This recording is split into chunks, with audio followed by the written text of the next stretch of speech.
Welcome to the new Rainmaker Podcast, a weekly show for visionary founders and team members alike to come together and share the heartfelt, the cringe, and the radically honest truths about what it's really like to build and work for some of the world's most exposed brands on the biggest internet stages.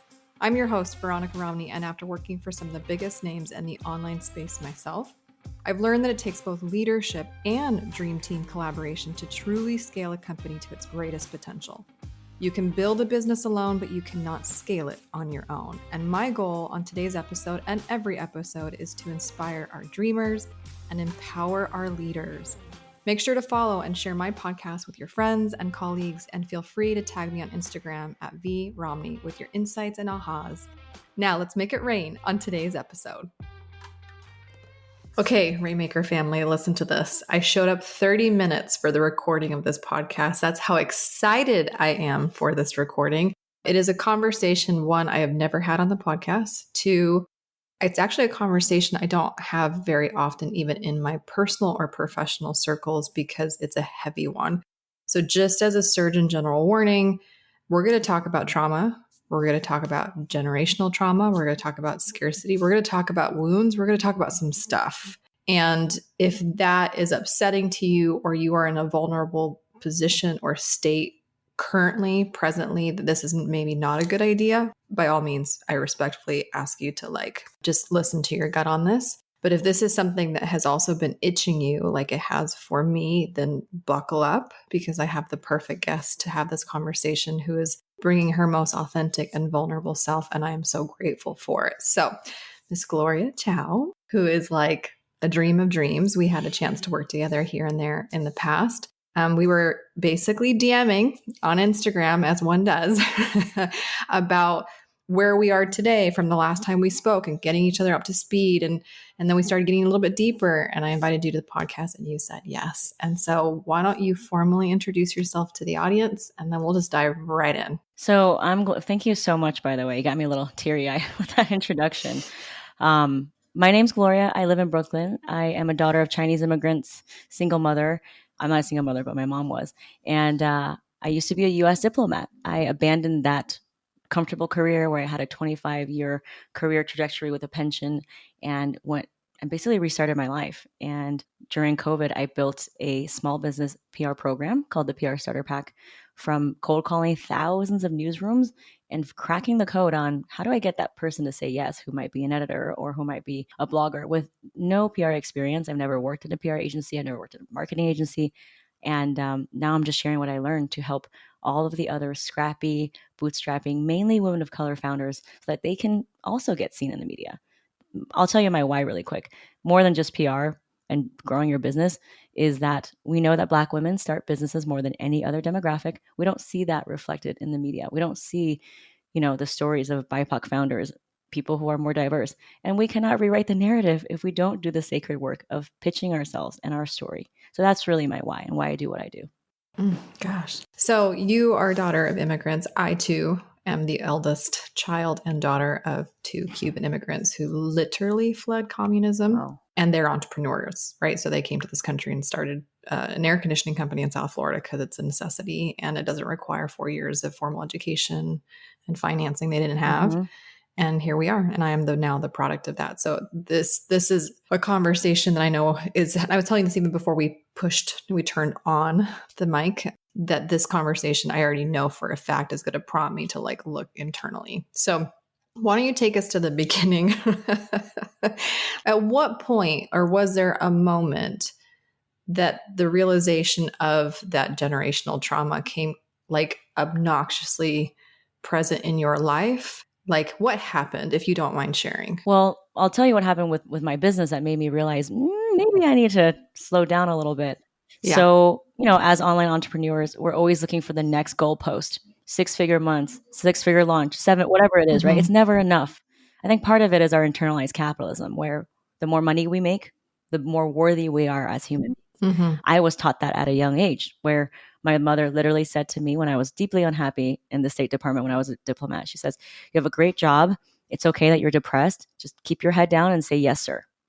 Right? They're paying you. So that was kind of her trauma, because when my father passed away, when I was 3. She was a widow at 29 in a new country, far thousands of miles removed from her family. That was her thing, right? That was her thing. That was like, how do I survive? And through her building her own business and rebuilding her life, she knew that financial freedom was the only way she could survive. So she put that onto me, right? So I really believe that too. The more is always better. So I lived my life, my entire life, always through that lens of more is better. And I was never satiated. I was never satisfied. Obviously, on one hand, that's good, right? Because it keeps us going. Yeah. But I had this massive tumor that grew in my uterus during COVID while I was building my business. So like last year in 2022, I had a surgery to remove an 11 centimeter fibroid tumor, which is the size of a baby's head, basically, that was growing rapidly in my uterus. I don't know where it came from. And I had to have an open abdominal C-section, basically. Major surgery, right? On day 3, I got back on the computer with staples, like on my bikini line, wearing bandages. 4 weeks later, I pulled off my first 6-figure launch. And I went into a complete mental meltdown. I had spiraling thoughts. I literally couldn't get up. I had to be horizontal. And every little thing would just send me into like a state of fatigue where I couldn't literally stand up. I was crying in the middle of like just talking to my friends. And I realized that, I also had stress blinking, all the other things, but I was experiencing like mental and physical burnout. So I started to look back at why is it that I'm making more money than I ever thought possible. I finally pulled off a 6-figure launch, but I am deeply unhappy. And so through reading a lot of literature about energies, because I really do believe everything is energy, the womb, your sacral chakra, controls money. And I was operating from a source of scarcity, right? Not always like realizing, always thinking more is better, not really focused on attracting the right people, but just anyone. And I realized that that tumor that had rapidly grown in my uterus, in my sacral chakra, was quite literally a symbol of stuck energy, because I was operating my business from a point of how much money can I save? And I remember when I was working with you, I was like, I want to hire this one person who can do this and this and this and this and this. And that's not operating through a form of abundance or trust. That's literally just trying to get the best deal, right? And we have a lot of stereotypes about like Asians wanting the best deal. It's really a generational trauma thing too, because you have a society that went from mainly agrarian and imperialist in one generation. Now they have Teslas and Porsches. So that's a whole like countrywide thing. So that was me. And I started to read a lot of literature about psychosomatic things and how the body literally keeps the score. And so I spent all of last year deconstructing my narrative and relationship with money. It's still a lifelong process. I still revert back to scarcity often.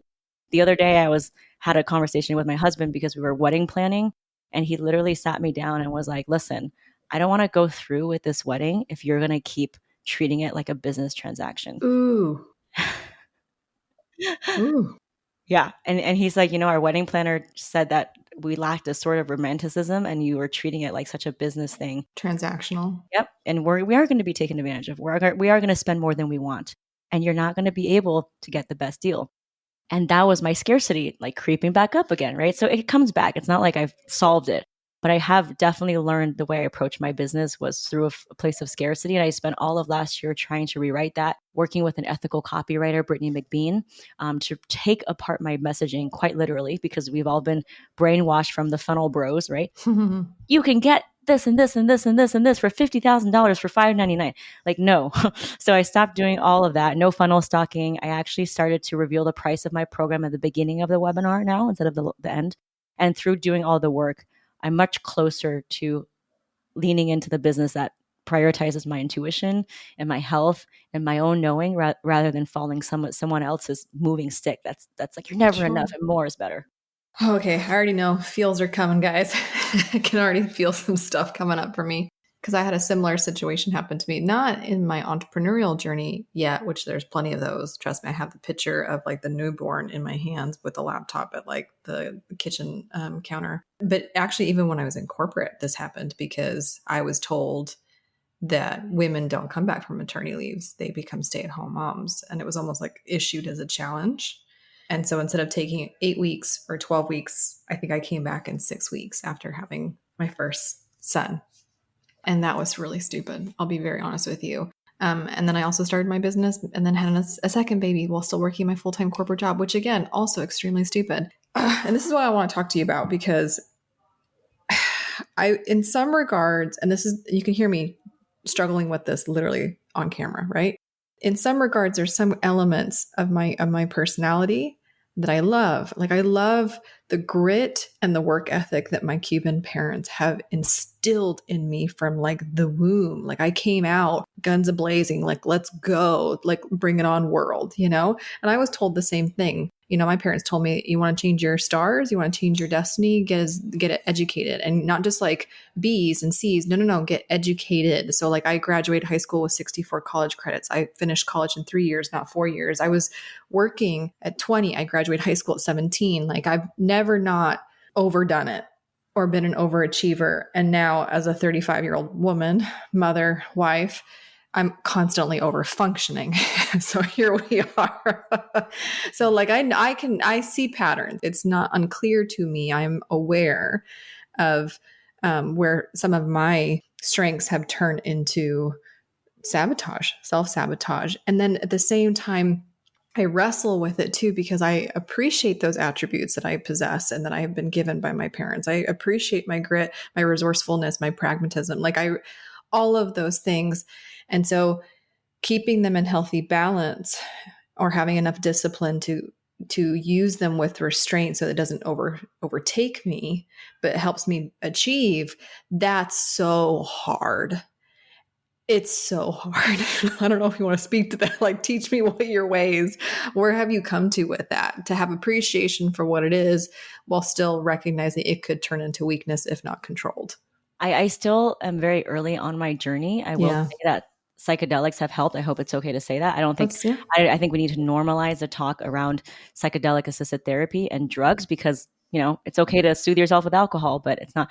So I've done a lot of work around that. And I just think it's the way that we approach business as women. It's a man's world, the way that capitalism makes us work 40 hours so that all of our time is, spent producing.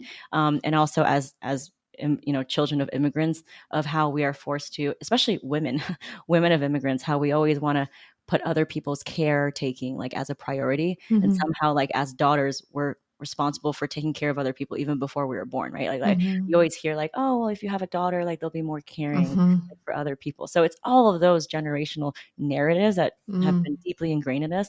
So this is really hard work. It's not work that I'm going to be able to do fully in my lifetime, but I think that fibroid and my body screaming at me of like, there's a blockage here. There's something that's not communicating, right? Me being completely not connected to my feminine, maybe losing my libido, not being able to fully even experiencing orgasm, which I know is not uncommon for successful women. It all connects. It all makes so much sense, right?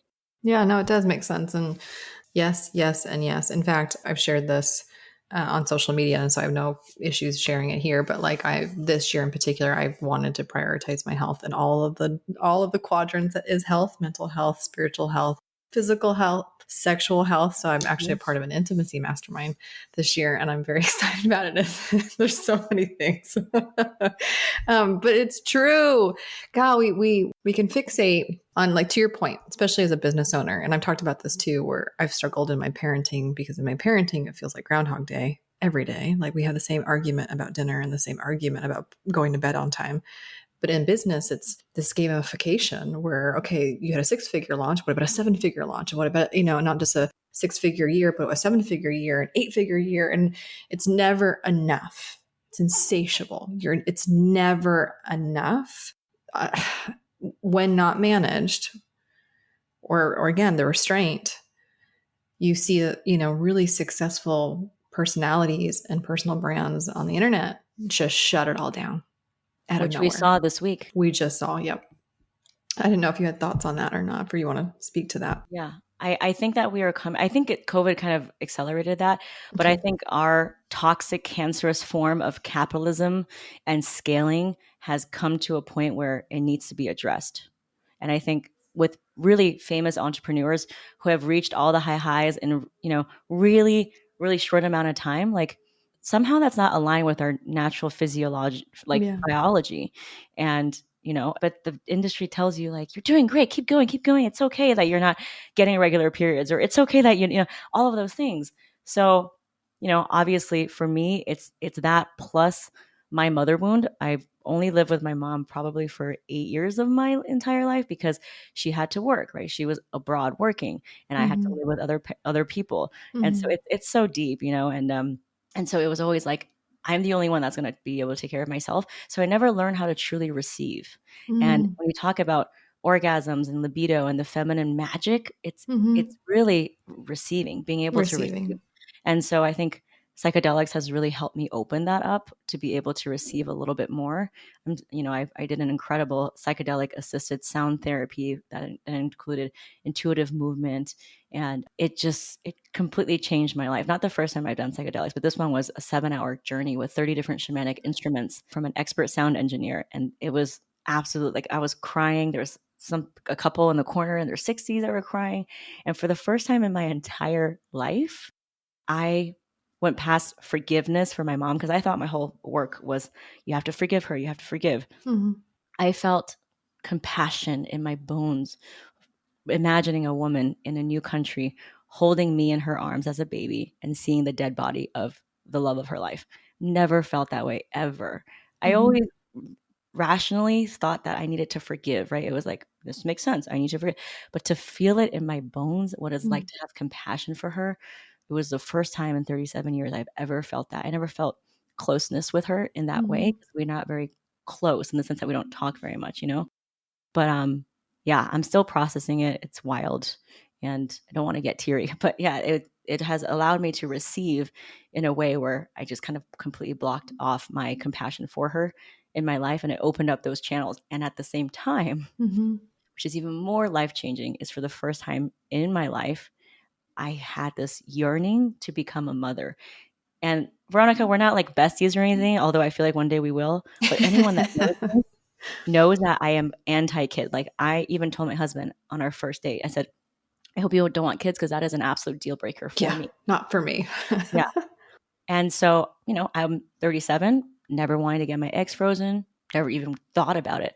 And so through that journey of healing my mother wound, a new thing opened up, right? And that came flooding in. So this is all very recent, by the way. This is like we're Yeah, writing it's this. raw. It's very raw. It just happened like 2 weeks ago. I still haven't told Mhm. like some of my friends, to be honest. But this is something that I'm like trying to wrestle with, was like this maternal energy that I never had. I just kind of closed my life off to it. I was like, nope, it's not for me.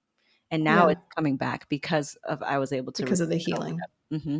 because of the different lens in which you view motherhood, in Yeah. particular your own mother. Mm-hmm. I'm curious because I think what I'm in awe of you is this is, you say it and we're saying it, but I can't even imagine the depth of the work that has had to have occurred for you to even be on this podcast right now, saying it in the manner in which you're saying it. So let's just say, I'm just going to give a moment of honor, saluting an enormous amount of hard work. Here's the question I want to ask you, because you're so self-aware and you're in it. You're like, I can tell you're just in this process of self-discovery, and you're excited about it in spite of the hard, the labor that it comes with this process. How has this impacted how you've shown up as a leader to your team and to your team members, or to your clients too? But like, how has this exploration, self-discovery, self-awareness changed you as a leader? And that's a big ask, because again, I'm asking you to get on a balcony perspective and to look at your present self versus your past self. But I'm just really curious if you've seen patterns or drawn lines in your own growth with how you've shown up as a leader for others. Yeah, that's really good because a lot of times we tend to think like, oh, my personal issues, like I don't need to solve that, business, business, business. But when you are an entrepreneur, it literally is a physical and financial manifestation of all of your childhood scarcities playing out in real life, right? You can hide that a little bit in corporate, but in entrepreneurship, when you are the one making all the decisions, it is truly a reflection of where you are. So I started my business during COVID and I scaled very quickly, right? We were able to, because no one's really doing PR in this way. Like traditionally, we've been told you got to pay some white dude with the connections and his fancy people.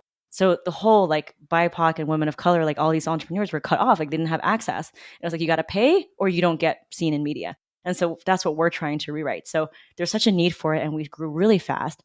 But as you know, you can only grow as much as you grow your team, right?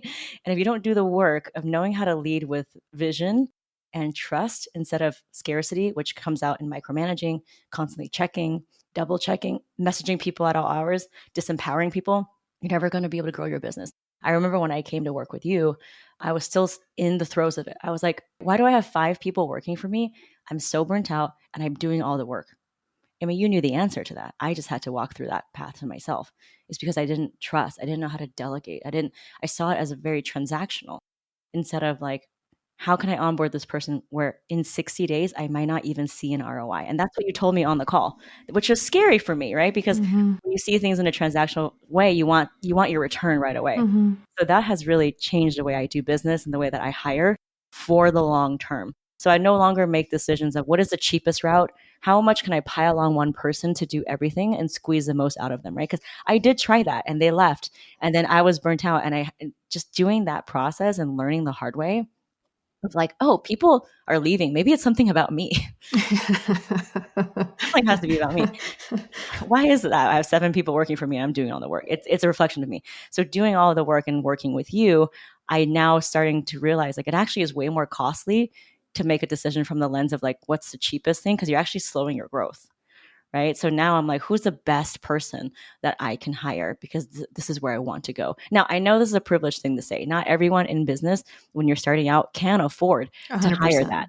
But when you get to a point, because hustle only takes you so far, right? If you get past, 6 figures, you want to get to the 7 figures and have more freedom in your life, then if you're still operating from that mindset of scarcity, of doing everything yourself, you're not going to grow. So literally like an open fist and a closed fist. So the masculine energy is like, take action, solve this thing, do. Every time I had a problem, I had a whole action plan on how I was going to solve it. That's a very masculine thing, right?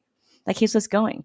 But I never once took time to like sit and be like, what is this showing me? What is it about me? Otherwise, I'm going to keep perpetuating the pattern, right?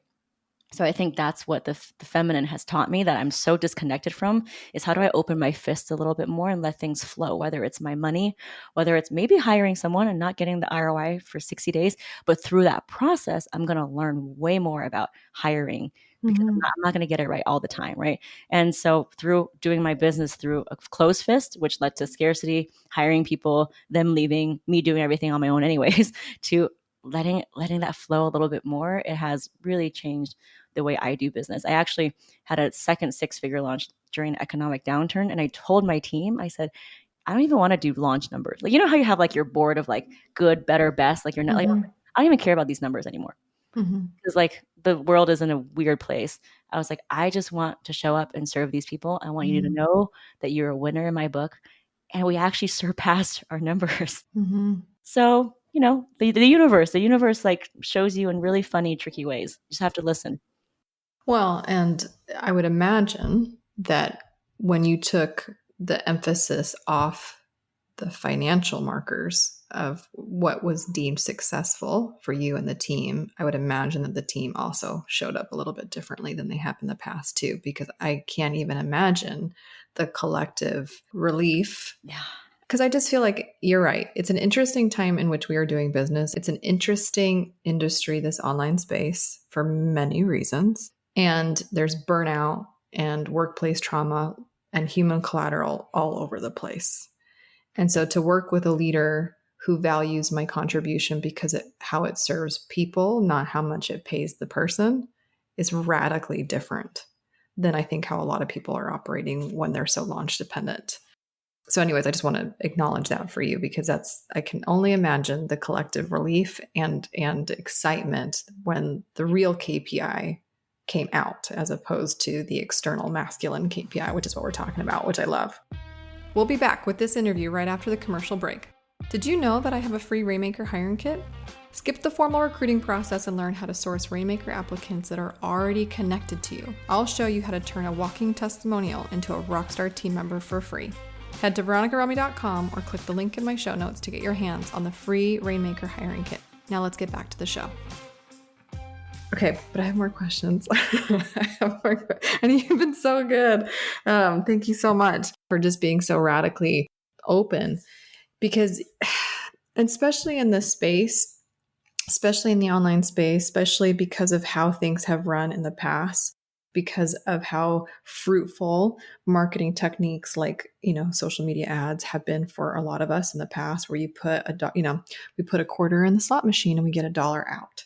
So then we look at our people like that. Okay, well, I'm paying you X amount. So I hope that you're giving me at least 10X return because I'm paying you X amount a month. And not only am I paying you X amount a month, but I started paying you 2 weeks ago. Where's the 10X return from 2 weeks ago? Because I'm already a whole cycle of payments into you. So we're seeing a lot of that attitude towards advertising platforms, I feel like, being extended towards human beings who are operating the advertising platforms. And there's not a distinction between the humans versus the machines. And we're treating the humans like machines. Yeah, that's a brilliant way to put it. That's literally toxic, cancerous capitalism, where we are literally units of production, no different than machines. Yeah. But you hear very successful CEOs pound their, symbolic chest, male and female. I have seen both male and female on stages in this industry talk about how if an employee doesn't, produce 5 to 10X, then they're out. And I mean, they're out fast, which means that they're not only do they have the high expectations, but they're not willing to then, tweak the machine, improve the machine, help them. Anyways, I have lots, I won't go off on that tangent, but for you, and I remember our power hour. I remember some of the things that came up and we talked about this. We talked about Frankenstein rolls versus Swiss Army knife. We talked about people who have such beautiful transferable skill that can be used in a variety of fashion, but then also not asking somebody to be a mini version of us just because we're all over the place doesn't mean we expect other people to be all over the place. But talk to me about your big aha that you had between even the distinction between doers versus thinkers versus just even that categorization that maybe you hadn't considered before. So again, it's the closed fist, open fist, right? When you're operating out of scarcity, you're thinking of how much can I squeeze out of a situation. So naturally, I wanted to hire one person that can do everything: the emails, the ads, the campaigns, the DMs, the selling it. And so, and that's a manifestation of scarcity, because you are depriving that person of their ability to operate in their unique zone of genius, because we all have one. And if you don't separate that and you say you're going to do all these things, then you're stripping them of how they can really shine, right? And so I started doing a lot of reading about, how to hire people for their zone of genius. And then working with you said something that stuck with me forever. And you're like, we need to make a distinction between the thinkers, the strategy people, and the doers. And the quickest way to experience failure with hiring is to force that person to do both. And that stuck with me. And so since our power hour, I started to think, okay, how can I hire an assistant that is happy to do kind of the execution part of it, right? And maybe post the reels and copy and paste the graphics and do the Canva templates. But then the overall marketing person who is doing the strategy, but they're not actually editing the videos and putting on the captions. So that has really helped me in terms of my marketing efforts, where people feel more respected, right? And I have more clarity now as I grow my business to hire that right person. So right now I am looking for a marketing leader. Funny enough, because you're talking about the Rainmaker, which is amazing, by the way. So thinking about that and thinking about how this person can work with my team of video editor, and graphic designer, so that it's not one person doing a Frankenstein role. And I think that will yield, and I'm sure it will yield, a very good candidate who is absolutely aligned, because that's what I'm looking for, is alignment. Well, and you're setting them up for success from the beginning because there's clarity as to what they're doing. It's and where they're utilizing their gifts as opposed to just being all over the place, because it's like a boat with holes all over the place. Which hole takes priority? I don't know. They're all we're all sinking versus somebody who's like, no, I'm actually commander in chief of the ship. And I have the authorization to help others or to authorize other people to plug specific holes that are unique to their skills. Right. So anyways, I'm really excited for you. And I appreciate that you sharing that, because as a provider myself, I'm just being fully vulnerable here, but it's like, it's hard for me to be both. Like you said, the juxtaposition of both Veronicas, and affectionately, I call myself Beyonce when I'm spicy and feisty. And then there's V, who's like everybody's best friend. And all my best friends growing up call me V, right? And so like, even in the manner in which I provide services or I help CEOs architect their teams, there's both versions of that constantly.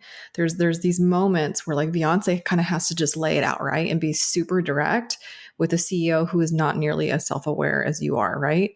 And then there's these moments where I work with a CEO who is so trauma filled and have had employees burn them and been taken advantage of. I mean, my parents had money embezzled from them. I've had employees walk out on me. I have a lot of empathy. There's no doubt. And there's hurt on both sides always. And so there's that V part of me that's like, come into my bosom. Let me just hold you and like tell you it will be okay. And not all team members will do this to you. Like, I promise you. But to hold both space, to hold space to not just coddle and only affirm, but to say hard things and to invite you to do hard things. And not everyone loves that. I'll be very like, not everyone wants that from a coach, a provider, a consultant, a service provider. And I respect that and I honor that, but I've never deviated from my mission because I know in order to get the results that you're desperately wanting, we do have to have the conversation of like, hey, hi, it's me. I'm the problem. It's me. Anyways, so I appreciate that you're sharing that because these are hard things that we've talked about. These are raw things. These are vulnerable things. And you're right, whether it's my marriage, entrepreneurship, or being a mother, those three elements of my life are constantly in an arm wrestling match of what shows me my inefficiencies the most, like what shows me my lack of the most, because nothing will bring you to your knees in humility, as does entrepreneurship, parenting, or any kind of relationship.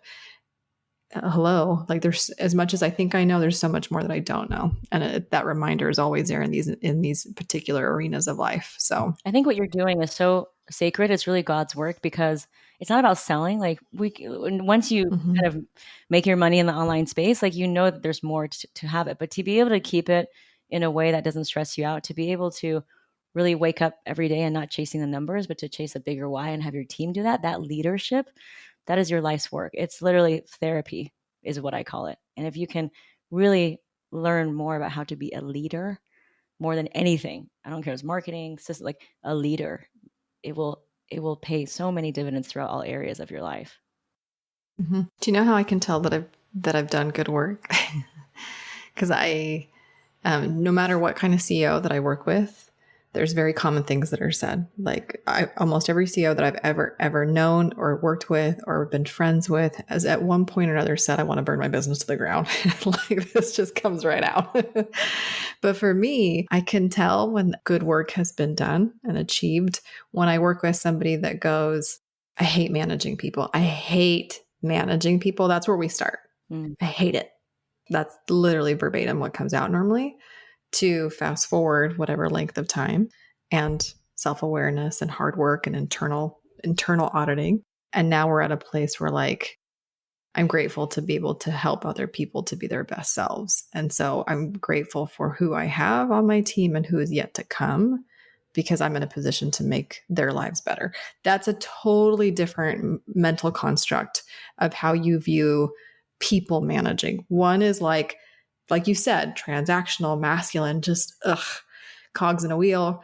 And then one is like feminine and receiving. And this person who is side by side with me is becoming their best selves. And I am the beneficiary of that. And I too, as I become my best self, they get to be the beneficiary of my evolution and my progress. And now we're in this beautiful, family situation, or I wouldn't say family, but just like this really close knit community amongst ourselves as a team, where as all of us are self-improving, all of us stand to benefit from everybody's individual growth. And that's like, you've made it to like nirvana to me when it comes to people managing and leadership and just team, the best dream team situation possible. Yeah, I still don't have my dream team. I have to be honest. It's always this thing to strive for. But I think the way I view it is much more through an internal lens of how can I be a better leader? Like it's kind of like be to have, right? What I need to be to have that team instead of like, oh, I have the worst luck. I just can't get this right. And these people are so undependent. It's not like pointing of like the external thing. It's like, what can I work on? Because your life and your vision and everything you do, your children, right? They're a reflection of you. Yeah. And that's the other thing too. I mean, people will come and stay and I did a podcast with the Rainmaker with Beth and Julia from Geek Pack. And one of the things that Beth said that was like, God, like I still remember it to this moment. She's like, some people stay with you for a season and some people stay with you for a reason. Oof. And I'm like, if you had the summation of teams and team architecting and team building is that people, are there for you for a season or for a reason. And for you to find meaning in both is where you literally are winning the game of life to me. Oof. That's so good. I don't know how I can get better than that, what you just said there. Okay, so I guess what I would like to ask you, because anybody who's listened to this conversation amongst us that, either got charged by some of the things that maybe we were talking about or are in now a greater sense of self-awareness. So like, oh, like shiitake mushroom here. Like, yes, I need to work on some stuff here. And yes, maybe how I was raised or how I was spoken to coming up in my career or how I'm showing up in my leadership and my team effort. Oh no, like where do they start? Because you've outlined a lot. You've given a lot of great credit to a lot of you've named your copywriter, you've named books. I mean, like you give credit where credit is due for all the work that has influenced you and the progress that you made. But my question is, because it can be overwhelming, is where do I even start? Like, should I go buy mushrooms right now? Like, where do I start? Like, where would you advise? Well, I think the first step is basically just to know that it's a reflection of you. So I'm not saying that there's not people out there to take advantage of you, but more often than not, that's the rarity. And Mm-hmm. how can you look inside yourself to say there's work to be done? Once you know Mm-hmm. that there is work to be done, there's the mindset part and the actual like tactical things, right? So things like building a system and processes. And when Mm-hmm. someone gets hired, make sure that you are hiring them with Mm-hmm. like great questions. That's not like, what can you produce? But like, tell me your mindset about this. It starts from the moment that you start to vet. And there's people out there you can hire for hiring projects, right? And then once they are on there, giving them a clear path to what does your first week look like? What does your first 30 days look like? And your first 60 days? And you might not need 60 days outlined, but for me, what I did after my burnout was I realized I had really no systems. And I don't think you're surprised because I think people reach that level when they're like, they got to rebuild the engine. So that's what I did. I use Mm-hmm. Notion. I started to put a checklist together for every new hire. Like look at how we show up on Instagram. Like listen to some of my podcast episode. Here are some of my values. Like so having a checklist and onboarding where you're not expecting them to do work for you for like the first 2 weeks maybe, and just getting to know the brand, that has really changed the way that I approach work. Whereas before I was like, okay, you're here, bye. Mm-hmm. Yeah, dumping and running. Jumping and running. So that is like the tactical thing that you need to do, right? Like the tangible thing, like build systems, just literally whatever you're doing, turn on a Loom video and Mm-hmm. Mm-hmm. explain yourself checking your email, for example. Yeah, it's interesting. I have an appreciation for systems and SOPs, but if you were to ask me if it's my greatest passion, I love doing it, the answer is a hard no. Yeah. I'm much Me more on too. the marketing side, the art and science of marketing and branding and messaging. However, what I just heard you say, so I think on the surface, what we're saying is systems and Notion and Loom and this and all that, super valid. But what I hear deeper than that, that does require you, to know thyself, is you had to define what success looks like for someone else. And that is very intentional, right? Because how you show up on Instagram or how you would respond in the DMs or how you would do XYZ as the person who's held every position in your business as a gritty startup, I eat what I hunt entrepreneur. You now have to translate that in a way that another person who does not have your skills and background can understand what success looks like for both of us. That is not natural to do that. We just do, we just move, we go Mhm. forward. And so to pause and go, what are my values? Fine. But more than that, what is in all the little nuances of the business, what do I deem or how would I define success? And then translating that to somebody else is everything. And it requires knowing thyself. Oof, it's so deep.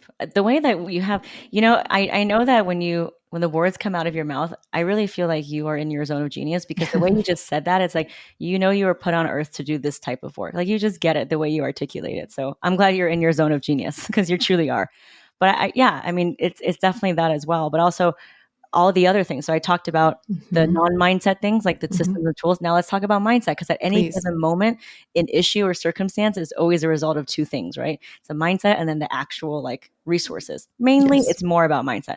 So the mindset is patience, knowing that it's not going to get done to the way that you want to have it done. The Mm. Instagram caption is going to have a few words cut off. Maybe my name gets chopped off.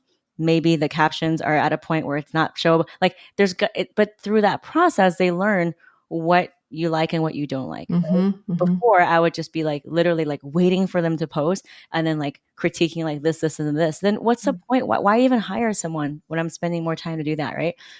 Also, learning to hold my tongue is hard. Mhm. I want to comment on every little thing. But when you're constantly drilling on everything, this and this and this, think about how that would make you feel empowered or disempowered, right? Another thing I started to do is I don't really want to message my team like in the off hours. So, there's that button on Slack where you can like schedule, send the Yes, message. ma'am. Please use that. All the time. Don't be like old Gloria where I was messaging people at like 11:59 p.m., Nothing's really that urgent. And it's just knowing the same respect that you want your clients to have for Mhm. you Mhm. have for your team members. And to Yeah. be honest, because everything is a reflection of your inner outer world, I had no boundaries. So I was the one that was answering people's customer service at 11:59. And so I expected the same. So doing this work of understanding your value and elevating your humanity, you are able to pass that on to your team members too. But it all starts with you. The discipline. Mhm. And that's not a muscle that is given, that is earned, baby, is the discipline of leadership for sure. And yeah, there's lots of little bells and whistles on your Gmail where you're like, okay, schedule for tomorrow or Monday, and then same thing with Slack all the time, 100%, which is why I love those communication channels for work versus Voxer, because Voxer, you don't get that. And so anyways, solid advice. I completely agree with you on everything that you've just shared. I'm still in awe of your vulnerability, and thank you for sharing everything that you have on this podcast. It's meant a lot. And I genuinely know in my knowing that somebody listening to this needed to hear what you had to say today. And that's a big deal. So thank you, Gloria. Tell the good people where they can, one, connect with you and tell you how much they loved this podcast, but two, also where they can learn more about how you do PR differently than most, because I think that's really important. Yeah. And if you are a woman of color, if you are somebody who has a story that needs to be told in a different way that's, authentic to you, like they need to talk to you ASAP. Oh. So how do they do that? So you can find me on all the social media, mainly on Instagram at Gloria Chou PR. It's spelled CHOU. If you want to watch my on-demand PR Secrets Masterclass, I have people watching it and they just land like all these big features without even ever talking to me. So I walk through my framework, my CPR pitching method, what a pitch looks like from start to finish that actually got someone featured in like all the magazines. You can watch it on demand now at gloriachoupr.com/masterclass. And I also have my own podcast, Small Business PR. It's the only small business PR podcast where I actually interview journalists who maybe curate the beauty section for Allure, or who make gift guides, or who do entrepreneur features at Business Insider. I ask them, what are you looking for? How do you pitch? How can a founder who has never pitched before get featured in their dream outlet? Those are the questions that we tackle. So those are all the things. Amazing. Thank you, Gloria, for joining us on today's Rainmaker podcast. Thank you. Thanks for listening to the Rainmaker podcast. We believe you can't get real results or have real relationships that last without being real first. If you resonated with today's episode, leave us a review so we can keep serving up the truth and tips that help you become the empowered leader that I know that you are. And always head over to veronicarami.com to check out all the free resources I have for you and the show notes from this episode. Until next time, my friends.